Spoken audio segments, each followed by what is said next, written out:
تسبب البرازيلي فينيسيوس جونيور جناح ريال مدريد في تفجير غضب مدربه الإيطالي كارلو أنشيلوتي، وذلك بعدما تعرض ريال مدريد للخسارة ضد مضيفه فالنسيا بنتيجة 1-0 في الجولة رقم 35 من الدوري الإسباني، في مباراة شهدت تصرفات عنصرية ضد فينيسيوس، حيث اشتبك لاعب ريال مدريد مع جماهير فالنسيا عقب قيام أحد المشجعين بإطلاق هتافات عنصرية ضد فينيسيوس، علما بأن اللاعب البرازيلي تعرض للطرد في آخر دقائق اللقاء لاشتباكه مع أحد لاعبي الخفافيش.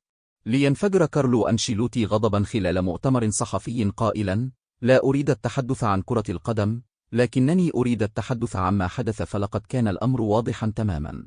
فلقد رأينا ملعب يصرخ بوجه لاعب في الوقت الذي كنت فيه أخطط لإخراجه، لكنني أخبرته من غير العادل أن تخرج فأنت الضحية، هيا يجب أن تستمر، ولكن تم طرده بالنهاية.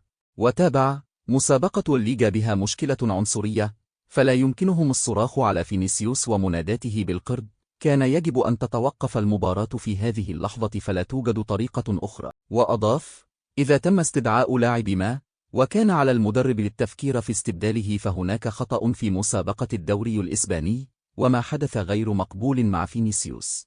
وأردف: ملعب كامل يهينك منذ أول دقيقة، لذا ما حدث رد فعل طبيعي من فينيسيوس حينما قام بالرد على هذه الجماهير. واستطرد: أنا فضولي للغاية وأريد معرفة ما سيحدث بعد ذلك، لكن للأسف لن يحدث شيء لأن هذه الواقعة متكررة، فيجب تقييم الوضع بجدية لأن هذا خطير للغاية.